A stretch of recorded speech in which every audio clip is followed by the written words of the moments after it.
As far as the President's actions with respect to setting up the BBI Task Force and BBI Steering Committee to further the agenda of promoting national unity were concerned, in my view, these actions cannot be faulted. Indeed, they are roundable acts of statesmanship executed within the ambit of the provisions of Article 131(2)(c) of the Constitution. This article demands nothing less from the President, as it directs the holder of that venerable office to promote and enhance the unity of the nation. However, it is important to clarify that the legal constitutional question before this court does not go to the propriety of the pursuit of the building bridges to unity project. The question before the court is a narrow one, and it relates to whether a constitutional amendment process initiated by the President can be pursued through a popular initiative route prescribed in Article 257 of the Constitution. To answer the question as to who may initiate an amendment process through a popular initiative requires that we understand the purpose that is intended to be served by introduction of the popular initiative as a route for amending the Constitution. This is pursuant to the purposive interpretation decreed by Article 259 of the Constitution. The Constitution-making history that I have highlighted demonstrates that a popular initiative was a tool carved out exclusively as a route for constitutional amendment by citizens. In essence, amending the Constitution through a popular initiative was intended to be a citizen-driven and a citizen-centered process. The citizen-centric nature of a popular initiative is linked to the fact that it is conceived as a means for direct sovereign power to be expressed as contradistinguished with the parliamentary initiative, which lies to the realm of the derived or delegated sovereign power. Under this understanding, the popular initiative is supposed to be triggered from below at the initiative of the citizenry, as opposed to representative institutions. In other words, the popular initiative is intended to give citizens acting outside the institutions of the state a means to activate or trigger the exercise of their sovereign power. This understanding of the centrality of the citizens in activating a constitutional amendment process through a popular initiative is projected in the book that was referred to us by Joe Coron Lois, titled Constitutional Power and the Law. My analysis of Article 257, the history of constitution-making process, and the authority cited in the said book, although persuasive, indicates that a popular initiative is an exercise of direct sovereign power that excludes the representative institutions, that is, the legislature and the presidency, which only exercises power that is derived or delegated sovereign power as distinguished in Article 1, 2, and 3 of the Constitution. In other words, it is a means of direct democracy, and indeed direct democracy can only be exercised by the people, not their representatives, since that would convolute the form of democracy at play. It follows, therefore, that a popular initiative in a constitutional amendment process ought to be seen as an avenue through which citizens engage in the exercise of their sovereignty. As such, state organs, being not bearers of direct sovereignty, have no right to activate the popular initiative. This leads to the conclusion that the popular initiative is a preserve of the citizens, the one popularly known in Kenya as the Wanjiku. It ought to be appreciated that the Constitution provides normative markers for how, when, where, and by whom particular powers are to be exercised.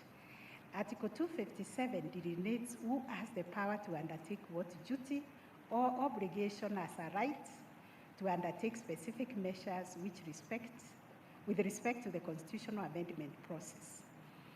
It is in appreciation of this that I need to interrogate the argument that the institution of the presidency has the authority to initiate a popular initiative in light of the overarching right motive of the Constitution, which is concerned with tampering or limiting the powers of the presidency.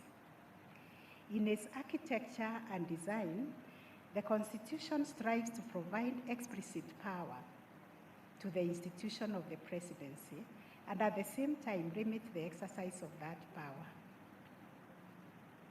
This approach of explicit and limited power can be understood in light of the legacy of domination of the constitutional system by imperial presidents in pre-2010 dispensation.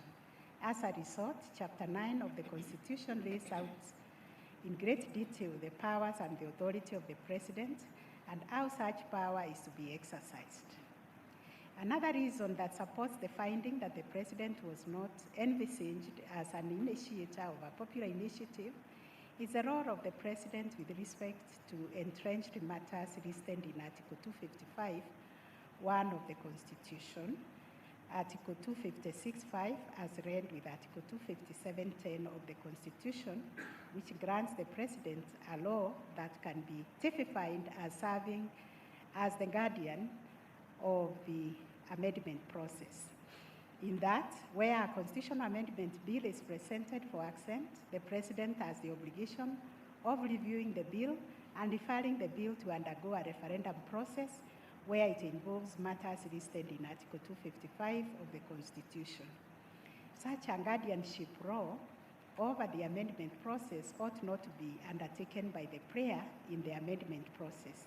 I therefore endorse the finding by the two superior courts that the President ought not to be both a prayer and an umpire in the amendment process. The last reason for finding that state institutions and presidents are excluded from using the popular initiative is to be found in Article 255(3)(b) of the Constitution. It shows that the Constitution recognizes a distinction between the people, the state bodies like Parliament. It therefore follows that a state body like the institution of the presidency cannot fall within the rubric of the people, as the very text of the Constitution makes this distinction. This leads me to the inescapable conclusion that state institutions and state organs, such as the presidency, cannot initiate constitutional amendments via the popular initiative route provided for under Article 257 of the Constitution. Nonetheless, this finding does not dispose the issue, as counsel for the President and even the Attorney General sustained an argument that barring the President from initiating or pursuing constitutional amendment process through a popular initiative was a violation of the President's political rights as protected for in Article 38(1) of the Constitution. Given that a process to amend the Constitution is a democratic process which is meant to give effect to self-government, the limitation and promotion of an initiative to change the Constitution is a political choice protected under Article 38(1)(c) of the Constitution. However, there is an additional handle in deciding whether a right is applicable in a given factual situation. This is the concern with the rights range of application as provided in Article 22 of the Constitution, which provides every person shall enjoy the rights and fundamental freedoms in the Bill of Rights to the greatest extent consistent with the nature and the right of the fundamental freedom. What I deduce from this provision is that a court is under an obligation to interrogate whether a person arranging a violation of a right is actually a beneficiary of that right in question. In this context, it is notable that Article 38(1) grants the freedom to make the political choices to every citizen. The citizen qualifier speaks to the range of application of the freedom to make political choices,